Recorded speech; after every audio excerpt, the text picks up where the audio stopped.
Um, Good morning, everyone. I am Batool Abukhadair, a Ph.D. student in Computational Linguistics at East Texas A&M University and a Writing Center consultant, originally from Jordan, and I have worked in writing centers in both Jordan and the US, which led me to this research.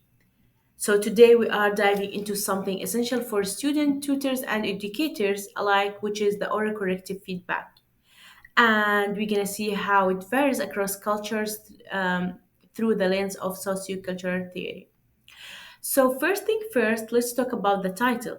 When people hear corrective feedback, they might picture something strict, like a red pen slashing through a paper with a big bold corrections. Well, it is not exactly what we mean here. Because autocorrective feedback is really about guiding students through their learning process, and it's just not pointing out their mistakes. And why do we care about this? Well, writing centers play a huge role in helping students grow academically, and the way feedback is delivered can shape their entire experience. So, guess what? Here's the catch.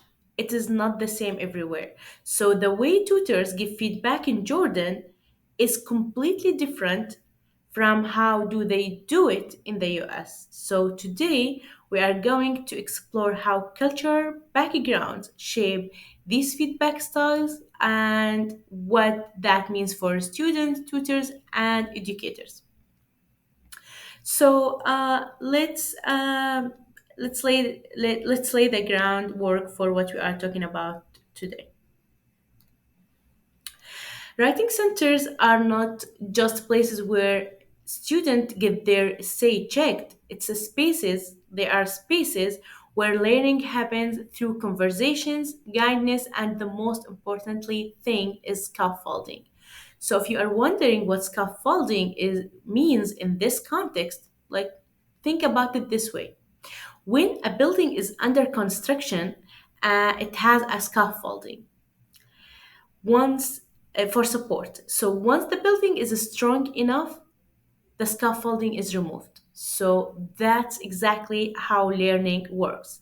Tutors provide structured support, and over time, students become an independent writers.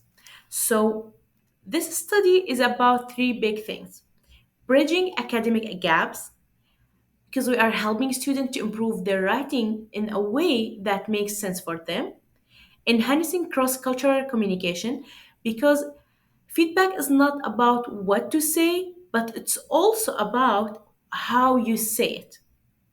And finally, improving tutor training. So that writing centers can adapt their approaches based on cultural differences. So, in order to make sense of all of this, we had to ask some questions. So, what are the key questions for this research? They're gonna be the following. First, how do cultural norms shape the way tutors deliver their oral corrective feedback? How do students perceive and respond to feedback? And what scaffolding strategies align best with each cultural setting? That being said, I want to share a quick personal story. As I mentioned before, I'm a Jordanian and I worked in writing centers in both Jordan and the US. And honestly, when I started working in the US, I had a bit of cultural shock. In Jordan, tutors tend to be like direct with their feedback. If something is not working, they will tell you straight up, this is incorrect, try this instead. That's what I was used to. But here in the US, things were different. Feedback here is often indirect, it's more like a conversation. Like tutors might say something like, what do you think about this sentence? Do you think it's clear as it could be? So their goal is about to guide students to figure out the correction themselves rather than just telling them. But neither approach is wrong. But it definitely took me some adjusting for me. So um, that's exactly why this research is important. Understanding these differences can help tutors adapt their approach and ensure students actually benefit from the feedback they receive. So, how these differences actually play out in the writing center and what we can learn from them. Before going into the findings or the expected results of this research, let's just step back and see what previous research says about this topic and what areas I'm gonna cover in the literature review for this research.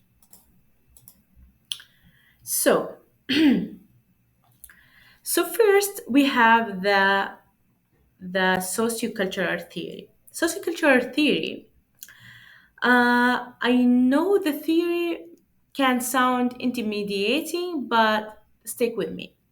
The basic the basic idea here is that learning doesn't happen in isolation. It happens through social interaction.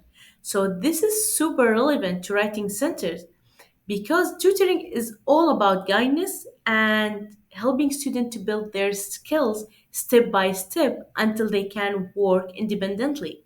So like, think of that like a wheels, training wheels on a bike. At first, the student needs support, but eventually they ride on their own. So that scaffolding is, and that's why feedback is so powerful.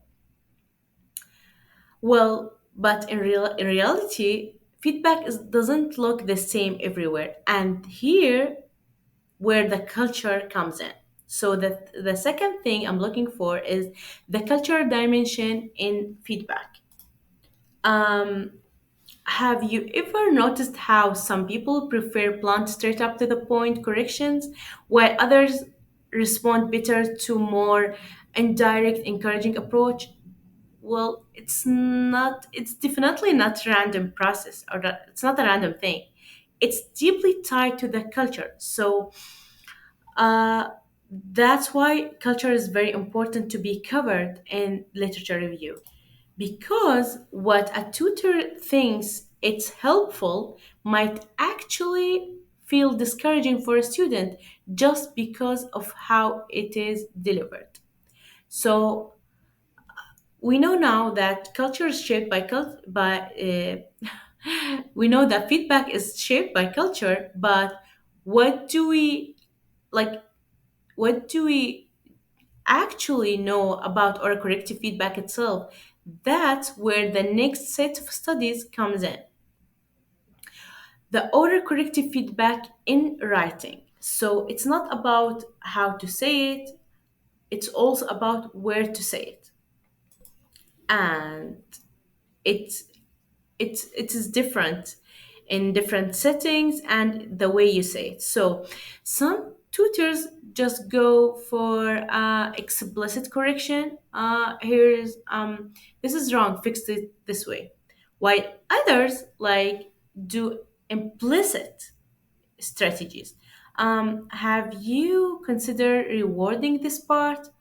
And guess what? The choice of strategies depends on a lot of culture, but here's the issue.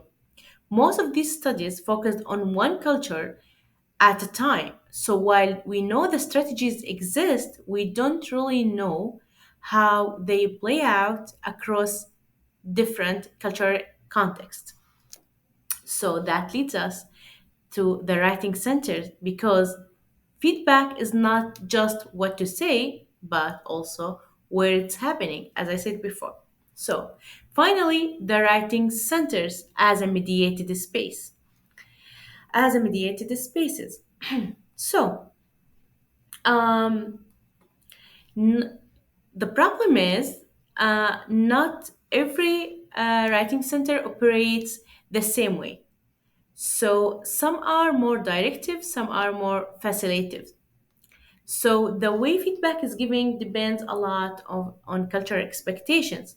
And this brings us to the biggest gap in this research, uh, in these studies. So there are not enough comparative studies looking at the feedback across cultures.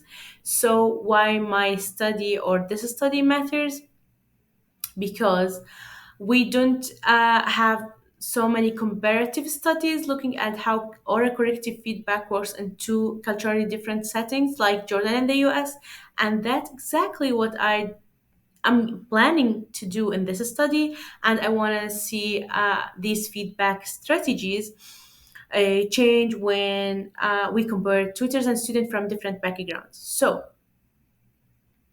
since we now let's talk about um, why let's talk about the methodology of this research. So how I'm gonna collect the data and how I plan to what method I plan to use.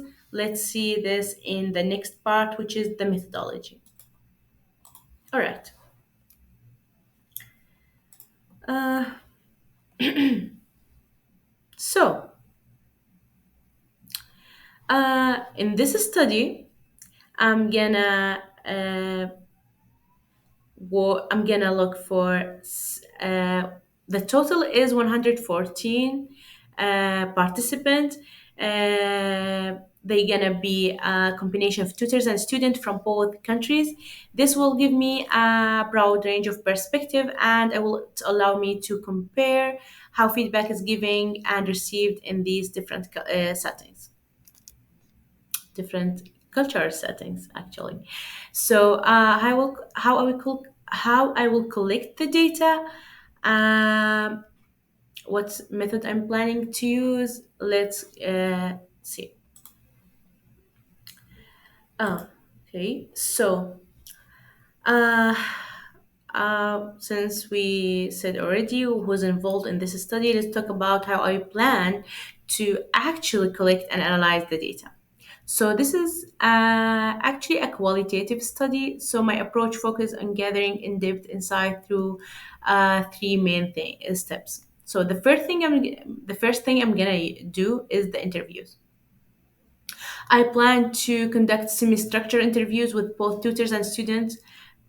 Why? Because I want to hear directly from them how they give or receive feedback and what they find effective and how culture plays a role in their experience. The interviews will help me to understand the thought process behind the feedback styles rather just not like observing what happens in the tutoring session. So collecting data is one thing, but making sense of it is another. Like this is where analysis comes in. So for analysis, I plan when I have the data. I will go through a process of thematic analysis, which basically means identifying patterns in what participants say. For example, if multiple Jordanian tutors mention that they prefer to do direct correction, and the U.S. tutors say they tend to ask guiding question instead, that tells me something important about how culture shape feedback. But before I draw any conclusion, I need to make sure like these findings, are reliable. So that's where the validation comes in.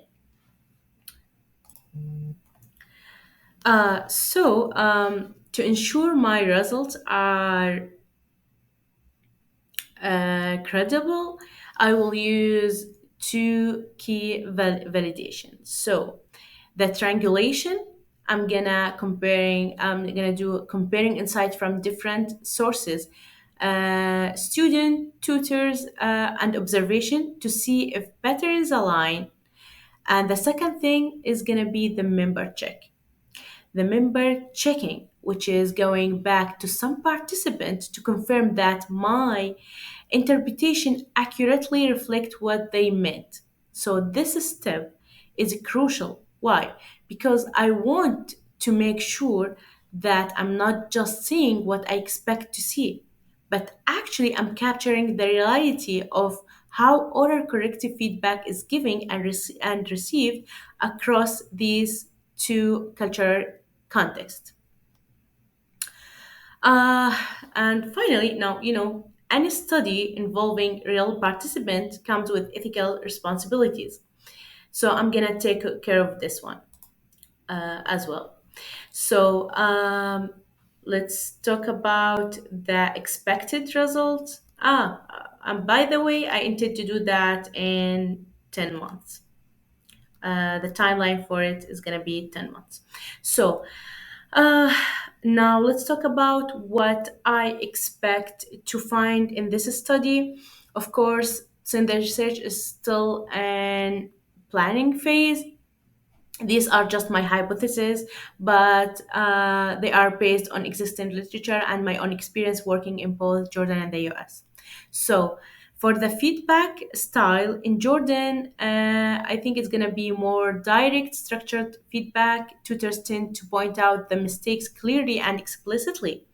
But in US, more conversational and exploratory, tutors like they guide the student through a question rather than just giving immediate corrections.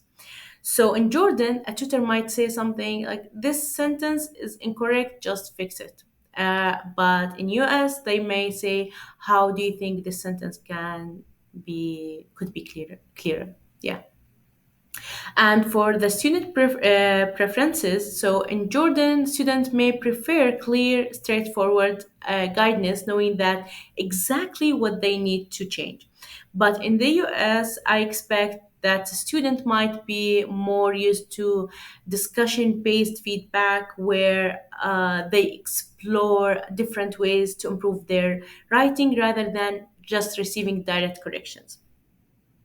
This means that a feedback style that works well for one group might feel frustrating or ineffective for other group. So, and for the scaffolding approach, in Jordan, I expect that tutoring tends to be more like something it's like the tutor is seen as the expert providing the structured support, while in the US it is more a collaborative process, like because students and tutors engage in learning dialogue with the tutor acting more like a guide than that authority figure. So in other words, in Jordan, students might expect the tutor to lead the session, while in the US, tutoring sessions offer like they feel more two-way conversation. So if these expectations hold true, it means that cultural backgrounds play a major role in shaping how students and tutors experience feedback. But of course, every study has its challenge. So let's talk about some possible limitations. There's no perfect study, so we're gonna see the implications and the limitations of this study. The thing I might face when carrying out this research.